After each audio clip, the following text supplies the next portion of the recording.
Conhecer, descobrir, ouvir. Bandeirantes acontece. Olha, saiu um texto no New York Times, reproduzido na imprensa brasileira, e está no Estadão, inclusive, né? E os textos que saem no New York Times são reproduzidos com muita frequência no Brasil, né? Deve ser a síndrome de Jorge Ben, né? Deu no New York Times, então, pô. E, sinceramente, é o David Leonhardt que escreveu esse texto. É interessante dar uma olhada porque é um festival de desinformação sobre a crise Rússia, Ucrânia, OTAN, União Europeia, Estados Unidos. Uma crise de proporções globais, porque ela não se restringe a um continente, né? Ela tem envolvimento direto de uma superpotência na América do Norte, envolvimento de uma superpotência militar, que é a Rússia, envolvimento direto, envolvimento da maior organização militar da história, que é a OTAN, e envolvimento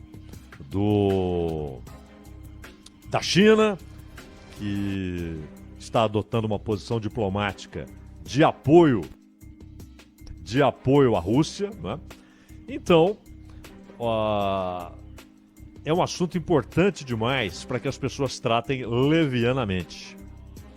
E o senhor David Leonhardt, o que ele escreve é o que se espera ler nestes dias num jornal como o New York Times, ou seja, desinformação e desonestidade. E, primeiro, ele conta uma história que não existe e ele cria o mundo de Leonhardt. Ele chega ao ponto de, sem afirmar isso, mas ele cria a ideia da invasão do bem, né? A invasão virtuosa, ou seja, as ações dos Estados Unidos. São sempre ações virtuosas. Ele cita inclusive a Pax Americana como resultado.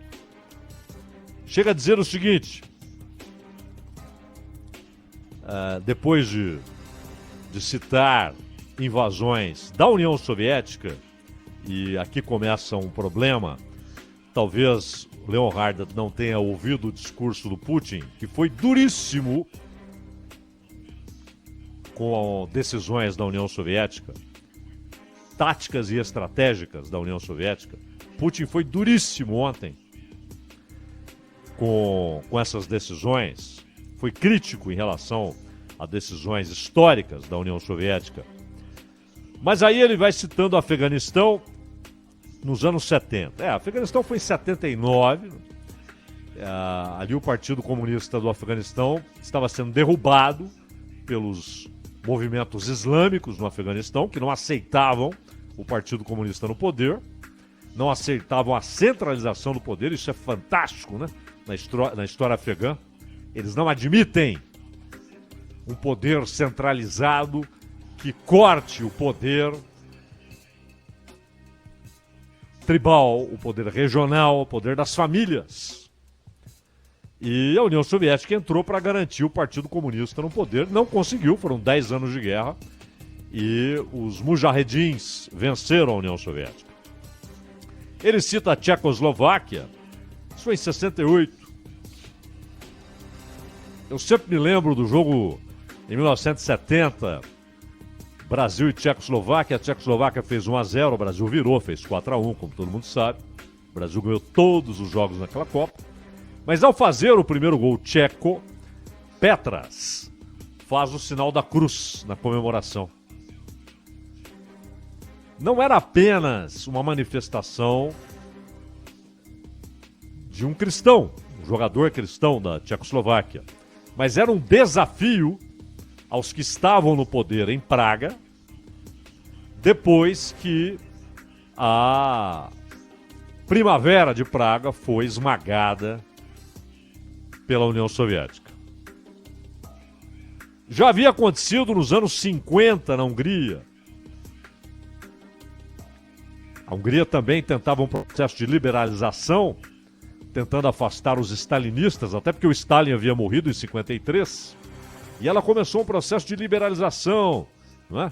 Não era de rompimento, nada disso. O Partido Comunista continuava no poder, mas com a ideia de ter uma sociedade mais livre, com mais direitos, não é? Sem aquela vigilância e sem a mentalidade stalinista. Em 56, os tanques do Pacto de Varsóvia, que aliás era recém-inaugurado, surgiu em 55 como resposta à OTAN. A OTAN é de 49, o Pacto de Varsóvia 55. E em 56 invadiram a Hungria. Então ele cita esses casos e relaciona com a Crimeia em 2014. O que é uma associação, primeiro, do ponto de vista histórico, estúpida, cretina,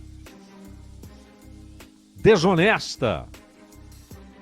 A Tchecoslováquia, o Afeganistão, a Hungria nunca pertenceram à União Soviética ou especificamente à Rússia.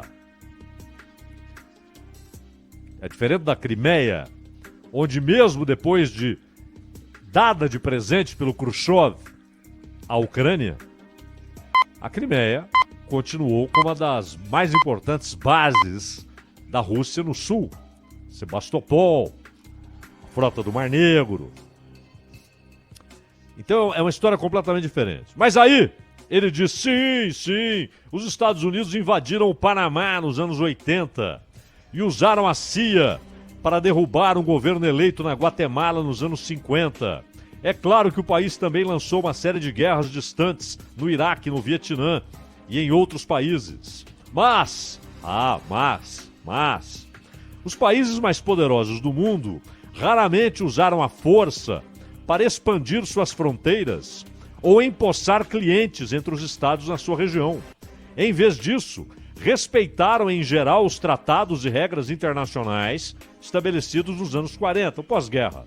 A expressão Pax Americana descreve tal estabilidade. A relativa paz trouxe imensos benefícios. O padrão de vida melhorou muito, com a população vivendo por mais tempo, com mais saúde e mais conforto em média do que seus antepassados. Nas décadas mais recentes, os ganhos mais expressivos foram observados nos países de baixa renda. Mas ele vai associando esses ganhos sociais que ele pretende colocar como consumados como resultado da Pax Americana, a invasão do bem, a desestabilização do bem e mais, Sr. Leonhard. Os Estados Unidos estiveram diretamente ligados não apenas a inúmeras derrubadas de governo ao longo da história, e a Rússia também, e a China estará cada vez mais agora como potência, a Inglaterra, poxa vida, a França, quantos governos foram derrubados na África porque a França assim queria? Quantos governos na Ásia e na África foram derrubados porque Inglaterra e França queriam? Há países na Ásia Ocidental, ali, na região do Tigre, do Eufrates, e também na proximidade com o Mediterrâneo, que foram inventados por canetas britânicas e francesas. Eles desenharam o mapa para favorecer aliados. Isso tem sido... Não preciso nem voltarmos a Napoleão, não é? Quantas mudanças Napoleão produziu na Europa e até no norte da África, colocando aliados ou colocando familiares, né, irmãos que ele colocava como vice-reis. Sim, a República Francesa, naquele momento estranho, né, o imperador, era algo muito mais monárquico do que republicano. E também em 2014,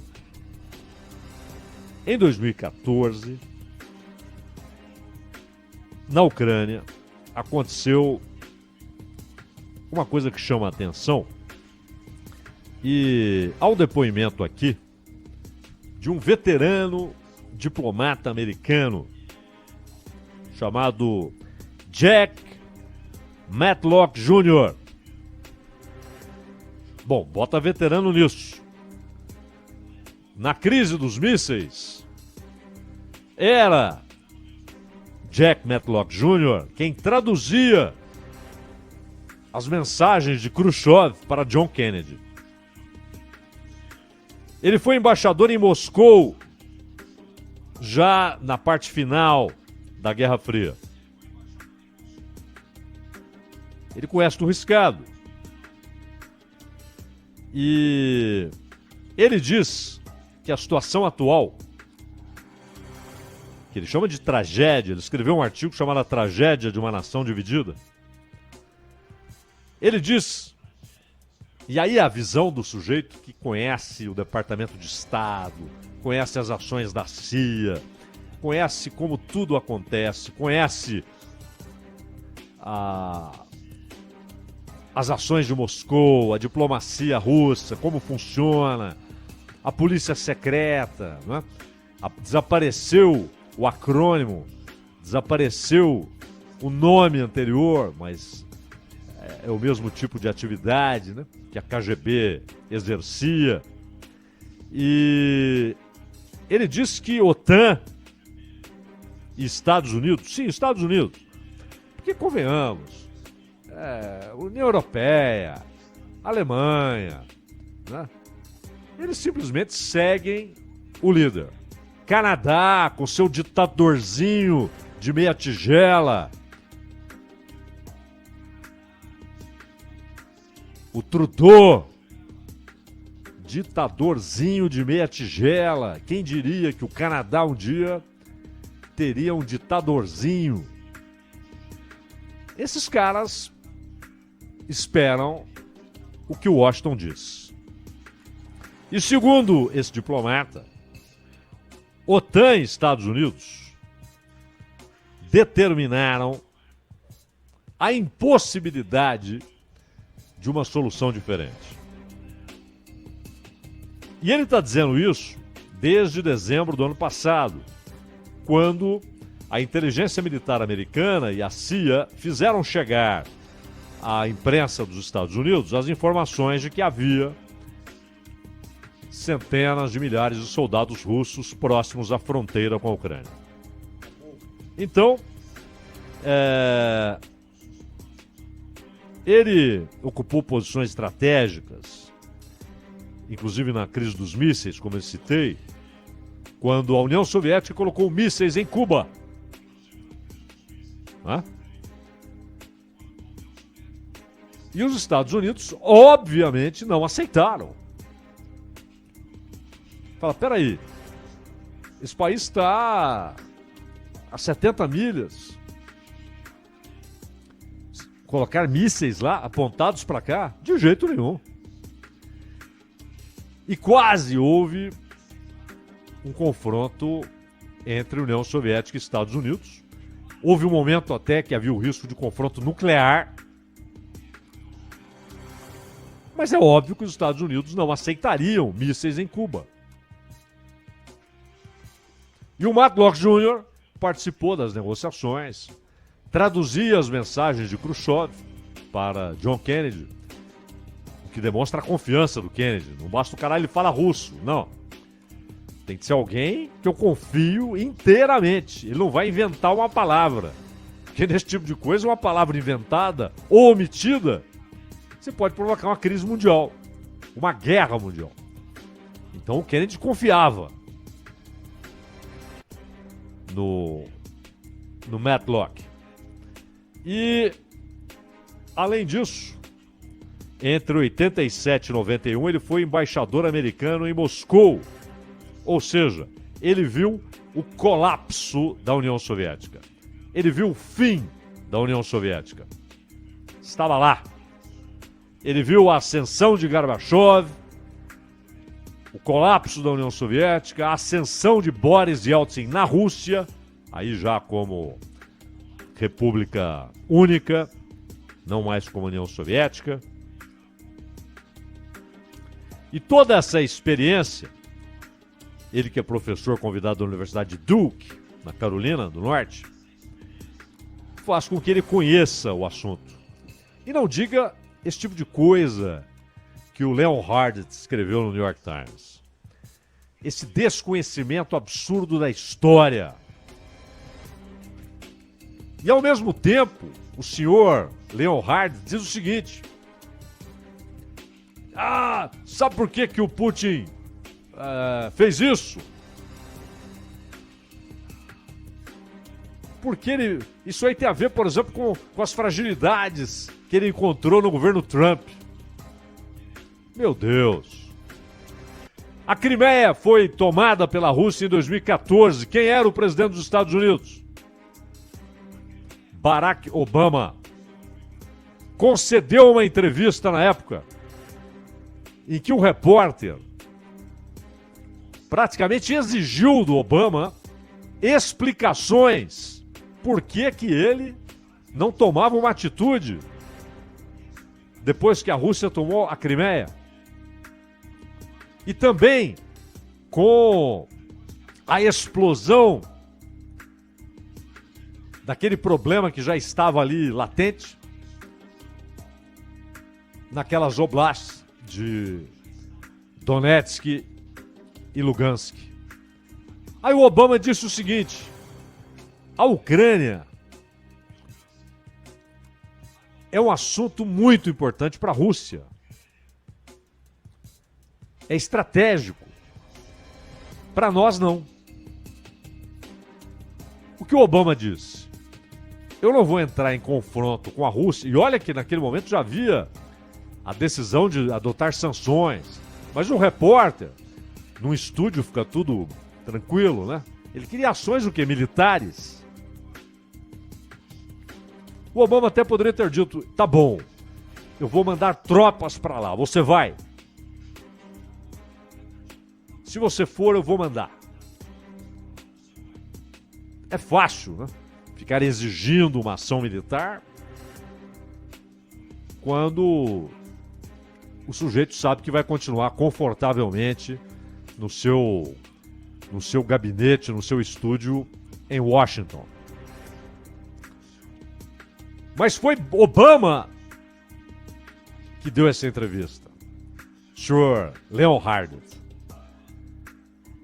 E foi com Obama na presidência e Joe Biden de vice. O mesmo Joe Biden, cujos negócios na Ucrânia foram, aí sim, jogados para debaixo do tapete. Esse não foi para o monturo ainda, porque continuam as revelações. Mas ele que tinha negócios com a Ucrânia. Ele e seu filho, Hunter Biden. E aí, o tal repórter ia dizer o que pro Obama? O Obama foi claro, foi direto, sincero. Esse assunto, basicamente, esse assunto é vital para eles, para nós não. E mais, a tomada agora, o reconhecimento da independência das duas províncias, das duas regiões,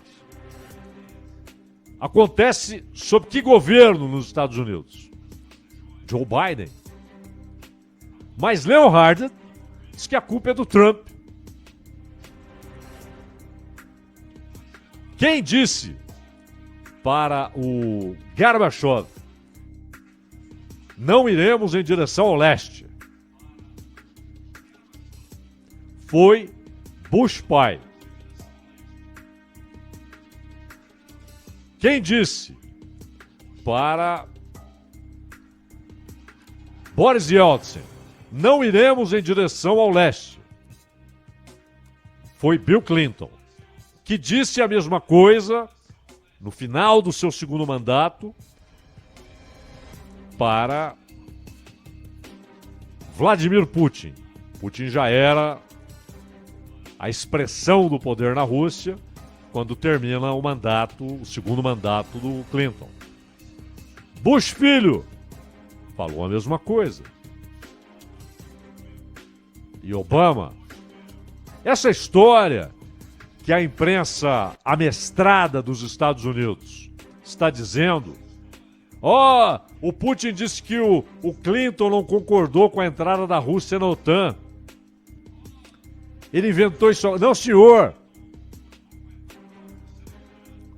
Ronald, como é que chama aquele cineasta que fez lá o JFK? Agora eu tô lembrando, é o Stanley Kubrick, eu só preciso ter absoluta certeza. Não. Espera um pouquinho. JFK. Vamos lá, vamos lembrar. Se alguém ajudar, pode, enfim. Quem foi o diretor? Oliver Stone, pô. Oliver Stone. Obrigado, Ronald. Obrigado. É isso. O Oliver Stone, eu não sei se vocês já viram, tem aí na internet, ele fez uma série de entrevistas com o Putin. Obviamente longas, né? O sujeito não vai até a Rússia entrevistar o Putin e fazer entrevista de 10 minutos. São horas e horas. Tanto que isso foi... Eles fizeram uma subdivisão ali, são 3 capítulos, é uma série. Em várias situações. Num trem, no Kremlin. Aliás, é interessantíssimo que o Putin fala sobre o Gorbachev, né? Ele acha que o Gorbachev cometeu gravíssimos erros.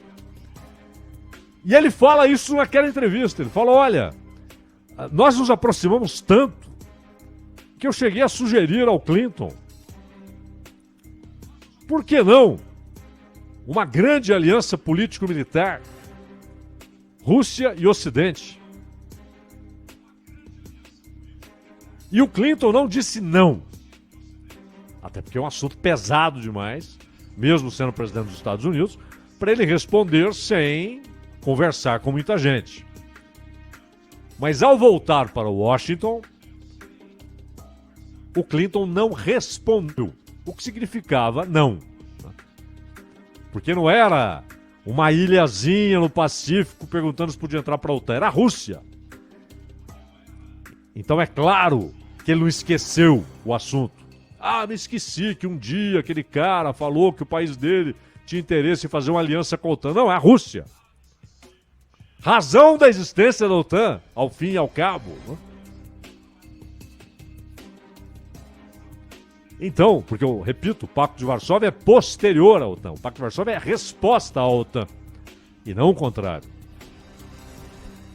Então, quando, historicamente, imagine o cenário muito diferente que teríamos hoje, quando o Putin disse: bom, não temos mais grandes problemas, mas temos desconfianças. Por que não uma grande aliança político-militar? Foi isso que ele mencionou agora. Mas ele já havia dito na entrevista para o Oliver Stone, que foi lá entrevistá-lo. Senhor Leonhard, eu inclusive recomendo, procure aí, você vai encontrar essa entrevista. Ele não inventou isso agora. Mas, para Leonhard, tudo começou com Trump. Com base, inclusive, o que jornalistas repetem no mundo inteiro, no Ocidente. Não é? Aqui no Brasil tem uma festa. A tentativa da Rússia de eleger o Trump. Que babaquice! Quando hoje está demonstrado que essa historinha nasceu no gabinete da campanha de Hillary Clinton. E o Jack Sullivan, um dos autores dessa história, hoje trabalha no governo Biden, que acho que vai falar, não, Ronald? A imagem ainda não pintou pra mim aqui, Zé. Ainda não pintou. Eu tô vendo ele ali, não sei se é ao vivo, imagino que sim. Né? Eu tô com vários monitores abertos aqui, só esperando pintar a primeira imagem. Quando quiser, tá bom, eu te falo. Quando quiser, interrompa minhas bobagens aqui. Relaxa. Mas então, sabe, tentando fazer uma coisa tão mesquinha, né? Como se o problema Rússia e Ucrânia fosse coisa recente. Ontem, o pronunciamento do Putin é esquisitíssimo para esses governantes de plástico que estão espalhados pelo Ocidente. O que ele fala ali é de ideologia e história. Sim, ideologia. Se o New York Times resolver entrevistar o Alexander Dugin, vai ouvir coisas muito parecidas. O pensador russo Alexander Dugin. É que Putin falou de uma maneira que, claro, chega na Ucrânia como uma palavra agressiva, e é. Mas o que ele diz? Resumindo a coisa, há um berço comum de 1000 anos. Inclusive, havia o Império Russo de Kiev, né? E eles eram vistos, todos eles, como os povos eslavos construindo o império. Ninguém falava Ucrânia. Havia a expressão Rus há 1000 anos. Mas há N acontecimentos, quando os mongóis tomam aquilo lá, extraordinários guerreiros, né? Mudaram grande parte do mundo. Invasores, exímios cavaleiros e com táticas militares extraordinárias para a época. E eles mudaram a história quando exatamente alguns povos tentavam estabelecer qual reinado seria estabelecido aqui, no sul, ali, no norte, ali, no leste. A invasão mongol transforma isso. Durante muito tempo, Polônia e Lituânia eram os donos do que hoje chamamos de Ucrânia. Durante um tempo, o Império Russo, inclusive quando ele derrota a Polônia. A Primeira Guerra, Grande Guerra, que acaba com o Império Otomano, que leva a Alemanha ao Acordo de Versalhes, que muda a geografia da Europa e de parte da Ásia, porque estamos falando do Império Otomano, ou seja, Europa e Ásia. Ela, antes de terminar a guerra, ocorre uma revolução. A Revolução Bolchevique. E o Lenin, o Putin até questionou isso ontem, né? As concessões feitas às nacionalidades, mas era um imperativo na época. Ele faz as concessões às nacionalidades, inclusive a ideia de que surgissem vários países. País é uma coisa, nação é outra. Nação é o sentido de nacionalidade. A Rússia tem 100 nacionalidades no seu território. Na Rússia, não é a União Soviética, na Rússia. E o Putin criticou o fato de que a União Soviética produziu uma situação instável no leste da Ucrânia. Ele é agressivo quando diz que Lenin foi generoso demais ao conceder a existência daquela república. E diz que ela só de fato se torna um país independente depois do colapso da União Soviética.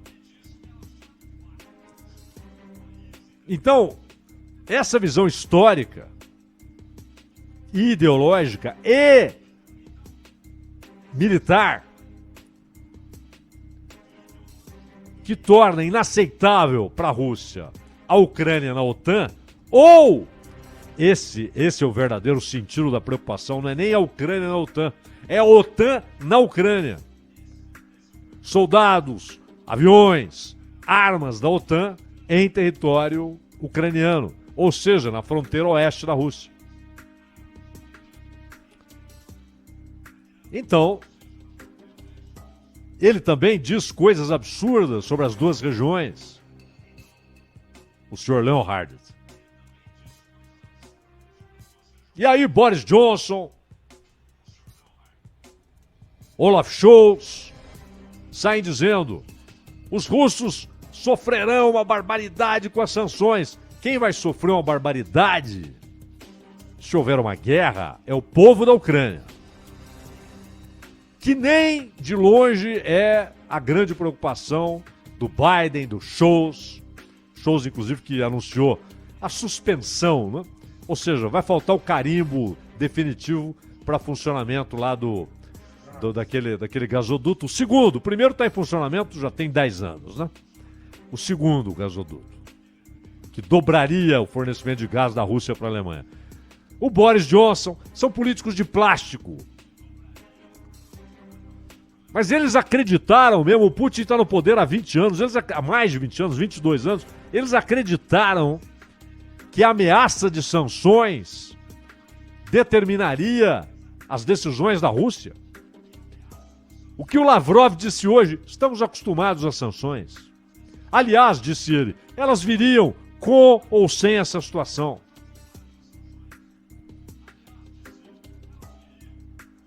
E aí vem aquele militar alemão que teve de renunciar porque disse, o general, porque disse o Ocidente está empurrando o Putin para a China. Já há uma aliança há anos, mas ela pode se tornar muito mais ampla, significativa e tirarão da Rússia a opção de ser neutro em futuros conflitos entre a China e o Ocidente. Então, há uma complexidade gigantesca tratada por políticos de plástico e por uma imprensa amestrada de maneira leviana e irresponsável. O povo ucraniano é a principal vítima, é a grande vítima. Aconteça o que acontecer. É a grande vítima dessa irresponsabilidade, dessa leviandade, como coisas históricas, sérias, difíceis, estão sendo tratadas ainda. Ronald.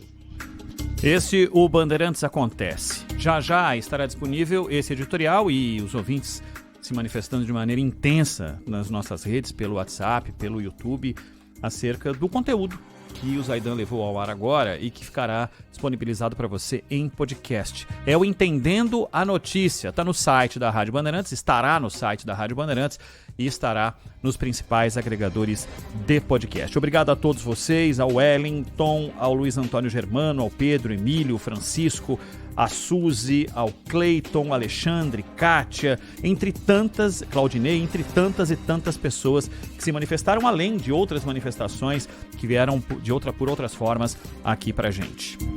Ainda não começou o discurso aguardado de Joe Biden, pelo menos havia essa perspectiva para que esse discurso acontecesse por volta de 3 da tarde. Não aconteceu. A gente segue aguardando para que isso venha, enfim, essa informação para que a gente possa também fazer uma relação com tudo aquilo que foi falado.